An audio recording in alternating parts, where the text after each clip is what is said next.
delete from our vocabulary.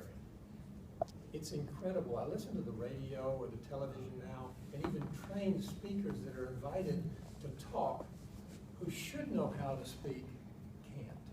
And I almost have to turn it off. It grates on me so much. So I think that's probably the first thing I've learned. The second thing I've learned is more articulate people advance more rapidly than others. When I was at Bank One, I was there for about 10 years, and I actually doubled my salary in a much shorter period than that. And I think Toastmasters had a lot to do with that. And I'll say one other thing, and I'll let you go.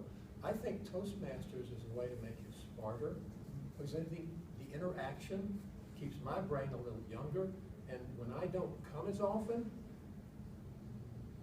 I suffer. Mentally, I don't think I'm as sharp. So don't tell anybody. But those are the things I've learned, and so I try to come as often as I can. So, Mr. Tabletop. Thank you, guys. Thank you. Excellent. All right, next, Wayne. Wayne, come on up. Give it up for Wayne. Give it up for Wayne. Wayne, you've been a long-time member of Toastmasters.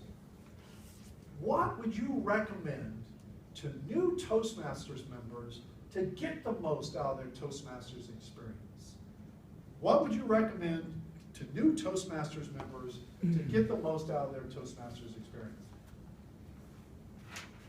Thank you, Tracy, and fellow members. Turning the clock way back, 25 years maybe, I think, back in the motorist building. Yeah. Oh, who was there? Nobody was there. One, I got one left. Actually, a pretty good setup. You walk through the line, get your lunch, Yeah. and a very subsidized lunch at the motorist building. Jim, I call him Jeep from our past. He used to go, there's supposed to be a bar in there called the Firestone. He must have went to the wrong place. But anyway, grab the lunch, go in. But as I remember getting involved, of course, you get the introductory manual, but regular attendance is definitely the way to get into it, because then you can be a timer, a grammarian, and kind of ease into it. And of course, tabletop is probably the best way. And of course, those first couple of speeches are a little nerve-wracking, but I totally agree with our previous speaker that you've got to get involved, and no doubt it gives you more confidence in everything you do, whether it's at home, in business, in the ball field, wherever you're out, out about it. Definitely gives you more confidence, and I recommend it to all the new real estate brokers who come to our office. All right, Brent, our last one. Brent, come on up. Brent, give it up for Brent.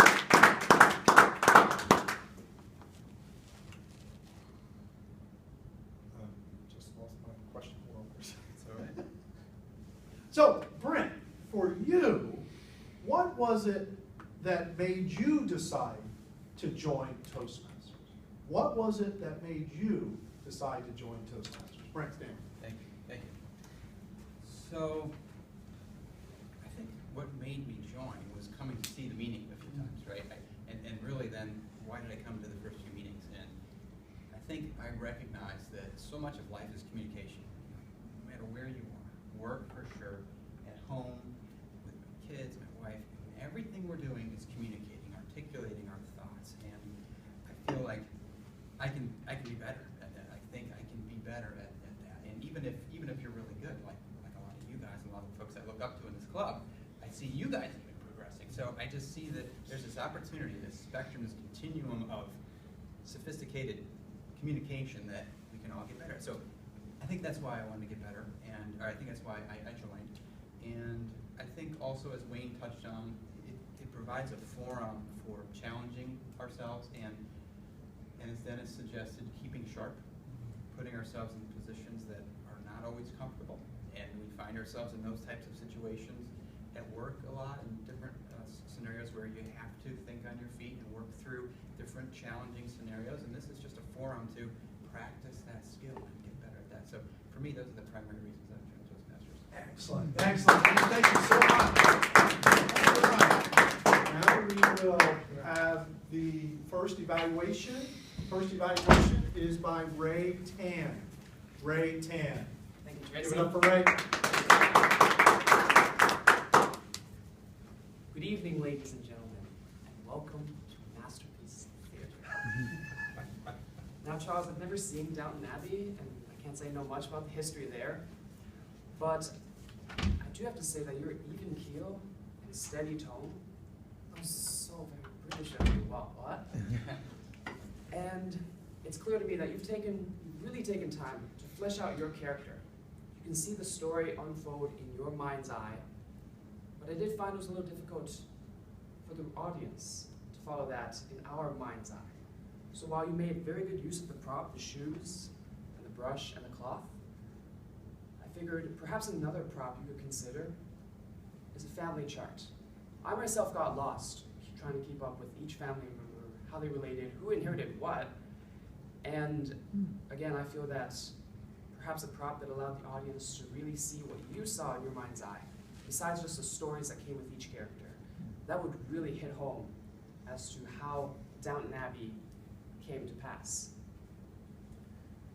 Overall, it was a very good act in telling a story, and perhaps you could say that your character was able to walk a mile in his Lord's shoes, seeing as how they were right there in his hands. So, thank you. Thank you. Now have 1 minute. You can stand, right? All right, you can stand, yeah. Now have 1 minute.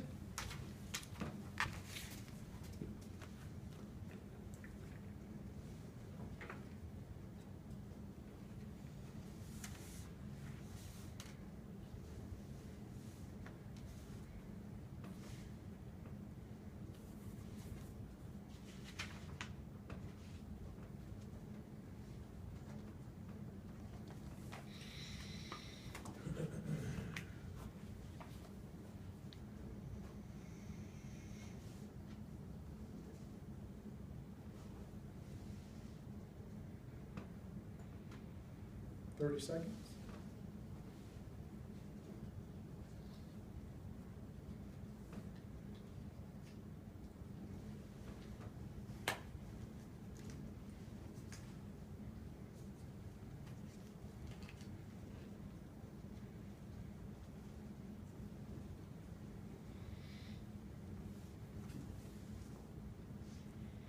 All right, we're at 1 minute. 1 minute.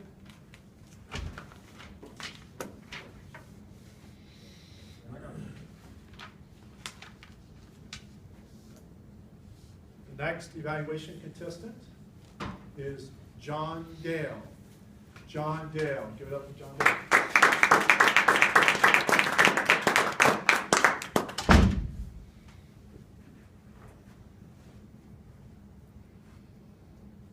Wow. Great speech, Dr. Charles Saunders. Dr. Charles assumed the persona of an English country gentleman's valet. Read a story, had some props here, and he had his notes.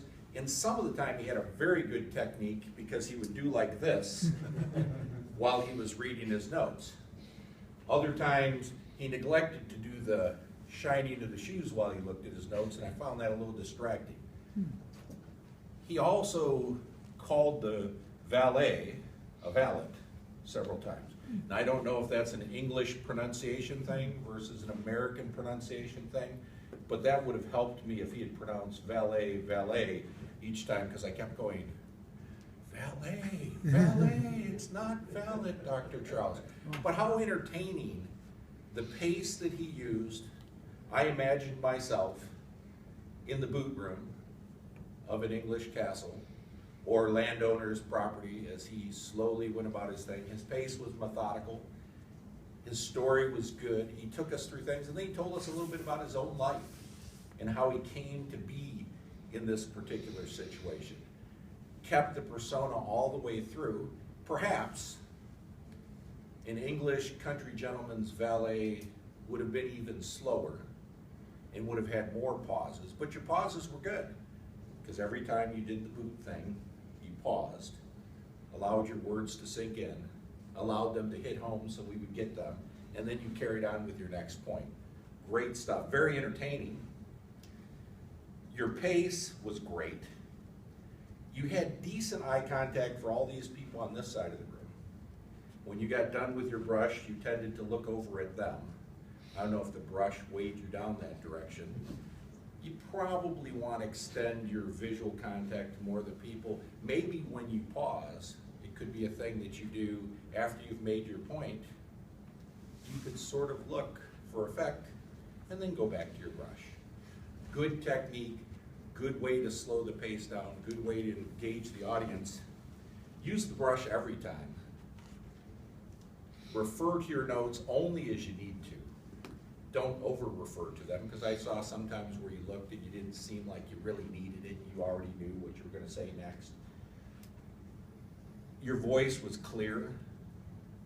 Your voice had some ups and downs. You could probably stretch it just a little bit, but not bad. It was good stuff. Overall, I loved your speech. I look forward to hearing more about what they call a boot room in England that I would call a mud room here in the United States.